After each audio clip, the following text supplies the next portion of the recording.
Hey guys, welcome back to the channel. Today with Andrew Roudny from Ontario, Canada, and we're going to take a look at his beautiful CycleKart.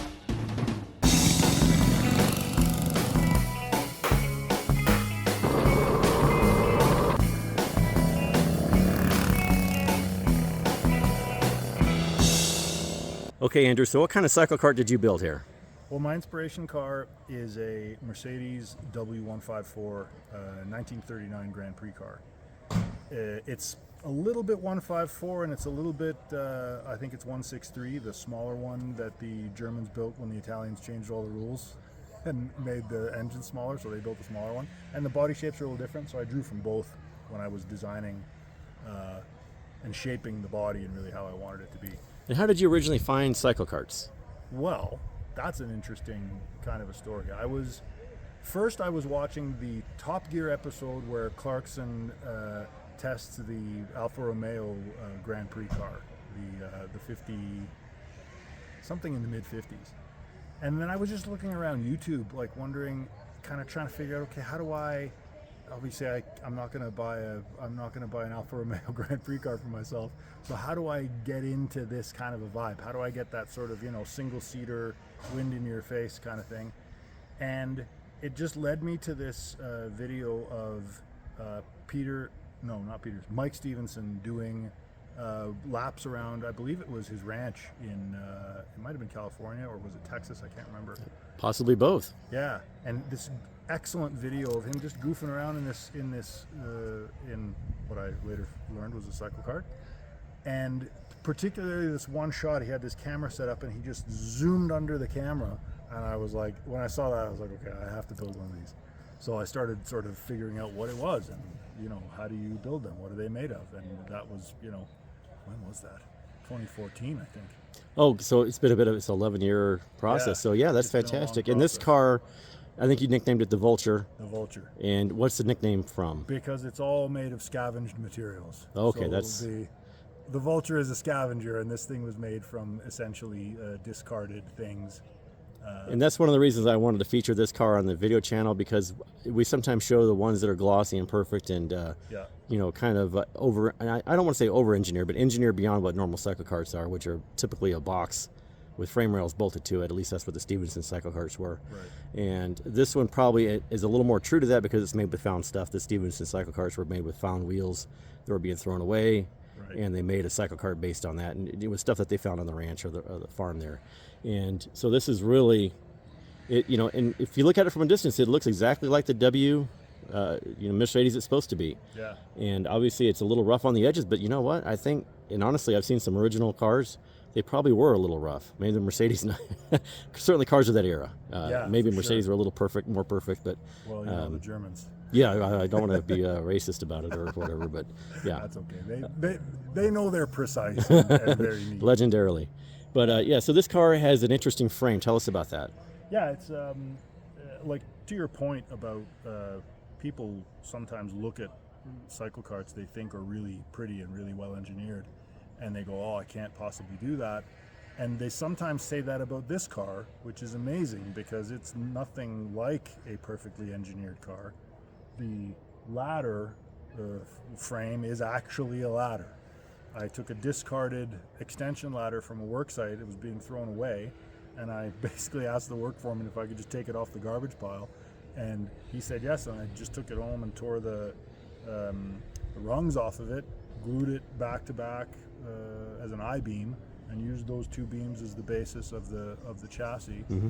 And I have other aluminum extrusions that kind of connect the two frame rails in various places, and that was really the beginning of it. Right. I really wanted to feature this because it illustrates that you don't have to have a welder and you don't have to have that kind of fabrication skills. You can build these things if you have basic carpentry or even engineering skills. You can put this stuff together, and you can learn as you go. You don't have to jump into it knowing how to do stuff. You can do something and have it not work out and find something else to do and try that and keep at it simply because you want to reach the end goal, not because you're good at something to begin with.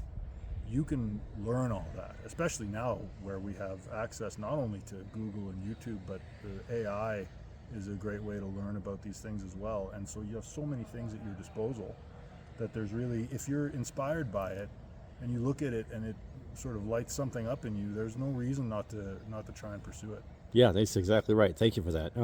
Tell me about your suspension on that. I think you have rear suspension on this car. I do. Which is a little unusual for a CycleKart. It's becoming more popular. It is. I think we've seen a few of them now, and I think there is a benefit to it because I just drove around Huntsville in my car, and it started bothering my back. Just a few bumps. It doesn't take much. Yeah. When you have, and I've learned this too because my back is not the world's greatest thing either.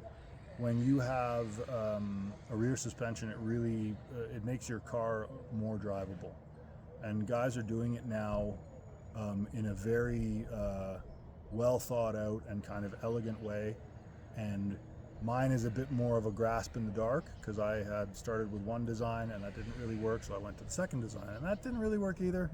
I went to the third one, and finally the third one seems to be working fairly well. It's not quite what I started with, but Well, thank you for that because that illustrates the point that in my car, my red car, I rebuilt 4 different times, maybe 5. Kind of lost count. They don't always turn out perfect the first time. The first attempt is sometimes great, and sometimes it can be improved upon. So that's the point of our hobby is we learn from each other, and can't be afraid to make mistakes on that. So absolutely. This car is one of the neater ones. Andrew runs a event there in Canada, and tell me about that event real quick. Well, it was formerly called the Elmhurst Grand Prix, and we had quite a lot of success at that venue, and we had we've got a great fun format. And now we're moving venues, and we're combining groups of history nerds. There's the CycleKart guys, and then there's the Lang Pioneer Village Museum people. It's like a park that essentially shows Pioneer era life and what it was like. And they have a nice little dirt track area that we're going to be using for our event, and they're really enthusiastic about it. So that's where we're moving this year. Well, that's fantastic because it gives the guys in Canada and especially in the Northeast who are a little closer to there. And Andrew trekked all the way from Ontario to Huntsville, Utah. It was quite a drive to be here. We're grateful you did come. You betcha. And so, Andrew, thanks so much for sharing your CycleKart with us today. My pleasure. So the clamshell is a bit of a rigging as well. Just like that. And I have the ultra sophisticated bungee cord to keep it closed. Yeah, nothing like that Teutronic engineering. Yeah. And so the whole system is basically, now I've got it such that the engine is essentially on a platform, and the platform has an L shape, and these are the tops of the L's. And basically the back bottom of that platform is attached to the chassis back here. So it's moored at the back. And the front of the platform holds onto the rear axle with those 2 pillow blocks. Mm-hmm. So it's kind of like if you imagine you're holding a broomstick, but your feet are on the ground, and the broomstick's moving around like this. You can hold on to the broomstick, but your feet are still on the ground, and that's kind of the principle behind this, is that this whole thing can move. The chain stays on. It moves with the rear axle via this. The jack shaft obviously brings the chain, brings the energy down to here. But the front of the engine moves with it. And that was really the only way that I could keep the trailing arm design.